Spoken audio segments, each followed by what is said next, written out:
Hello, welcome back once again to Legacy Finance. Some few weeks ago, I did a video on 7 financial mistakes that are keeping you poor, and the response to this video was very massive. A lot of people commented, a lot of people took time out of their busy schedules to watch this video, and a lot of people took time to really like the video, and I'm very grateful for the massive response that I had for this video. I thought it wise today to do a rejoinder to this video showing us how to get out of this financial mess that you may have found yourself in. Now, if you are new to this channel, Legacy Finance is all about personal finance, investments, and then entrepreneurship. We provide people with the tools and ideas that they need to acquire wealth, build wealth over time, and to achieve financial independence as soon as possible. So if you're interested in content like that, consider subscribing or liking this video if you get value out of it. Now let's look at some of the methods that you can employ to really get out of the situation that is keeping you poor. And in this video, I'll highlight 7 practical ways that you can use to get out of that situation. And at the very end of the video, I'll provide an extra tip for you for watching this video up to the very end of it.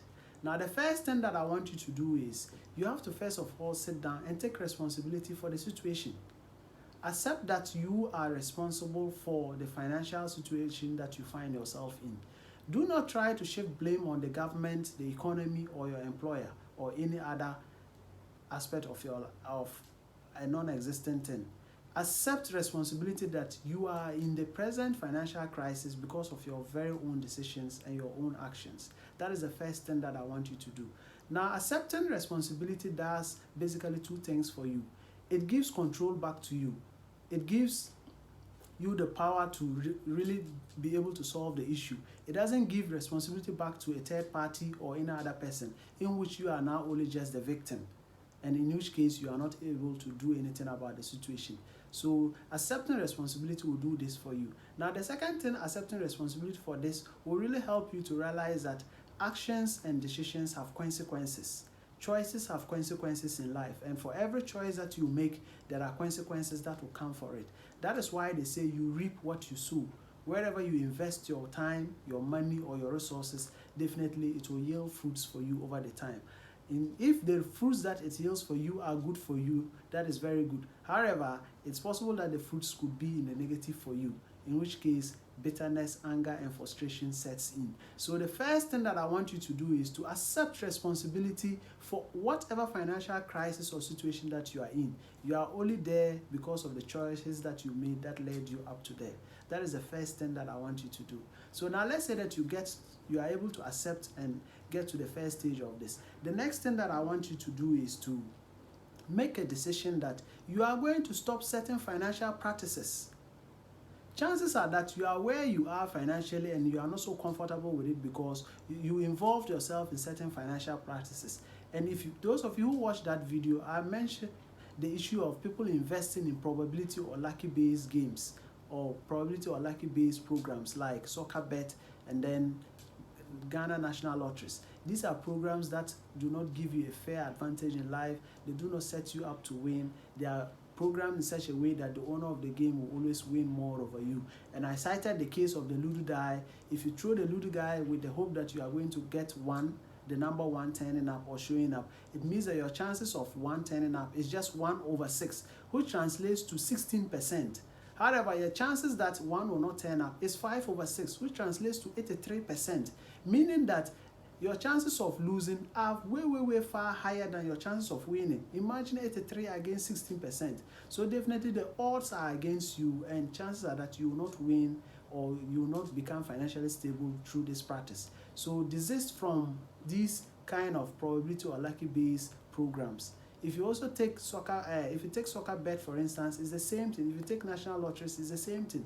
Desist from these practices because they do not set you up for financial prosperity. So that is the second step that I want you to implement so that it will begin to set you up for financial success and financial prosperity. Now, let's say that you have done these 2 steps. Well done. Many people will not even get up to the second step. Now, I hope that the third step will be something that will be very more useful to you as you watch on. And that is the subject of paying yourself first. Paying yourself first. I know I've spoken about this a lot in my other previous videos, but it's something that I strongly believe in. if you wish to really achieve financial independence, if you really wish to achieve financial prosperity, then this principle you cannot do without it. Pay yourself first. Practicing this will mean that at the end of every month, you have some amount of money that is going to be set aside for yourself, and this will give you some kind of inner satisfaction and inner peace, knowing very well that you have worked and at the end of the month, a certain percentage is dedicated to yourself. And I've always stated that it is not wise to do this manually, automate the whole process. Walk to your bank, walk to your banker, discuss with them that you want a certain percentage of your money directed into a separate account as payment for yourself for the fact that you work every day, the fact that you wake up early in the morning, you go to work, you go through the demands and stress of work, then you close very late, you come back very tired. For the fact that you do this for 7 days in a week or more days in a week, you deserve a percentage of the money that comes into you as salary. So there are no two ways about this. Pay yourself first. Make sure that you dedicate not less than 10% of your monthly salary as payment for yourself. So those are the first 3 steps. Now let's get to the 4th step. The 4th step is something I call building an emergency fund. Building an emergency fund. Now this is very important because of the following reasons. We all know that we don't plan for bad things to happen, but life happens. Life happens. Anything is possible. You could get injured, you could become incapacitated, you could get involved in an accident that will render you almost useless. You could even get involved in an accident that you die in the process. And worse off, you could even get laid off from your job. All these are possibilities. We do not plan for them, but it is part of life and it happens. So when it happens, how prepared are you for these events that happen? The other thing is, you may even be considering a job transition or moving from your present job to another job. Do you have that cushion to protect you in this period of transition? So it is very important that you build an emergency fund. Now, if you agree with me on this, the next question should be, how much should you have saved up as an emergency fund? And for this, I would say that the answer is relative, but you can use this as a guide. If you are someone who is single or starting out in life, you can have at least 3 months of your monthly salary saved up as an emergency fund. 3 months for a single person. If you are someone who is committed or you are responsible for some people's livelihood, then you can save up to 6 months of your monthly salary as an emergency fund.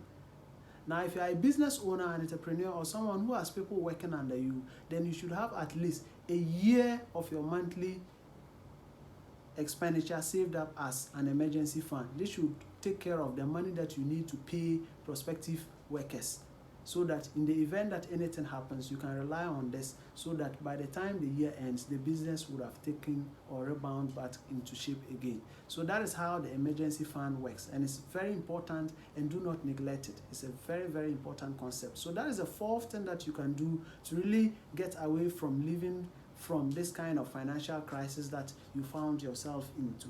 Now, the next thing that I want you to do after this is what I call building a project fund. Building a project fund. What is a project fund? A project fund is a fund that is targeted at a specific purpose in your life. I know we all have hopes, we have dreams, we have plans, and we want to do a lot with life and want to get a lot out of life. So if you decide that you really want to get married, for instance, or you want to acquire a piece of plot, or you want to acquire a house, then you have to start sowing seeds into the project fund. And usually it's recommended that you save not less than 20% of your money into this project fund. As you invest more and more into this project fund, after some time period, you can take this money and then you will invest it into whatever project that you want to do in your life, be it marriage, going for further studies, be it starting a housing project, or even acquiring a piece of land. So that is the 5th step that I want you to do as a way of getting out of this situation that we have found ourselves in. Now, the 6th step that I want you to do is to start thinking of money as a tool. Start thinking of money as a tool. Money is neither good, neither is it bad. Money is just a tool. Now, depending on how you, the individual, you use that money, you dictate to the money as to whether it is good or bad. If you have money that you are using to invest in ideas, projects that do not have a short-term return but over the long term will give very huge returns, or you are investing in people that have the potential but are lacking materially, or you are even investing in yourself, making yourself better, making yourself productive and more valuable, then in this case, money becomes a very powerful resource. Money becomes a very powerful tool. However, if you are using that same money to invest in terrorism attacks, to invest in projects that are aimed at destroying things, then it means that money in this case becomes a bad thing. So I want you to start seeing money as a tool. Money should not be the ultimate goal. The purpose of money is so that it will serve your needs and your wants. So with this kind of mindset, with this kind of perspective about money, then it will free up space for you to begin investing in yourself and to begin investing in people and projects that have a long-term return over time. So that is the next thing that I want you to do. I want you to get a change of mind shift. I want you to get a new mindset where you begin to see money as just a tool and not something as an end in itself. It's a means to an end or a means to a process, but it's not an end in itself. And once you get this perspective, then you will know how to use money in your life, and you will not be denying yourself so much just so that you can save more of this money. You will not be denying yourself of the personal development that you need. You will not deny others of the growth that they need in their lives just so that you can save more money. So you need a change of mindset. You need a new shift in thinking so that you can begin to really get out of this financial mess that we have found ourselves in. So let's say that you have done this 6th step. Now let's go to the 7th one. And the 7th one is all about how you got into the situation. Chances are that you got into this situation because of certain bad financial practices. And one of them could be the fact that you borrowed a lot. You borrowed a lot. Either you borrowed money to start a business, or you borrowed money to do an investment that didn't turn out well. So the issue of borrowing is that it's a lot easier to just command for the money, but paying it back becomes the most difficult part. And borrowing is like digging a hole. If you are digging a hole and you are in that hole and you want to get out of the hole, the best way to do it is to throw away your shovel and stop digging. So in other words, stop borrowing. Don't borrow again. Don't go in taking more loans again with the hope that it will help you get out of your present situation. The borrowing will only continue to help you dig a much deeper hole so that it sends you deeper and deeper down the financial ladder, which in the end will not help you get out of the situation. So the thing is, you have to stop borrowing. Make a commitment that you will not borrow again. Now, let me give you typical examples. I know people that have borrowed to the extent that what they take at the end of the month, assuming that they were taking 2,000 at the end of the month, they have borrowed to the extent that at the end of the month, they take not less than 500 Ghana cedis. That is the issue of borrowing. You borrow from a bank, you go to another bank, you go to a credit facility company to borrow again. And at the end, all these companies will be picking from you, and what will be left for you to take home as salary will be very small. And this is not a practice that will help you get out of the financial mess that you have found yourself in. So stop borrowing. Borrowing will not help you in the long run. Okay? Now, as I stated earlier on, for those of you who have been patient enough to watch this video up to the very end of it, I said I'll be providing an extra tip for you, and this extra tip is what will really set you up for financial prosperity, and that is the issue of investing that 10% that you are paying yourself.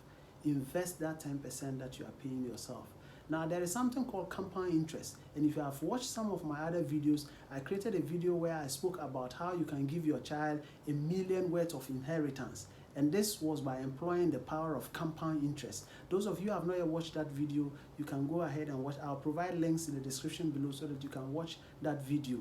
So we employ what we call the power of compound interest so that we'll start investing that 10% that we are saving for ourselves at the end of the month, so that it will begin to compound over time. And this is something that if you do it over a period of 30 years, trust me, it will put you in the range of a millionaire. And that is something that you can use to live successfully in your old age and in your retirement. So friends, those are the 7 practical ways, in addition to the extra tip that I've provided, that you can use to get out of the financial situation that you found yourself in. So those 7 financial practices that were keeping you poor, if you can implement these strategies that I've outlined, it will certainly set you up on the path to financial prosperity. and over time you gain back your financial freedom and you begin to live a more dignified life. It is my hope that you can implement some of these strategies. It is my hope that you found some of these strategies very useful and valuable to you. And if you did, please help us to grow this channel and support this channel by giving this video a like. And please remember to subscribe if you haven't done so. And thank you very much for watching. It is my hope that you come around to watch our other videos. Bye.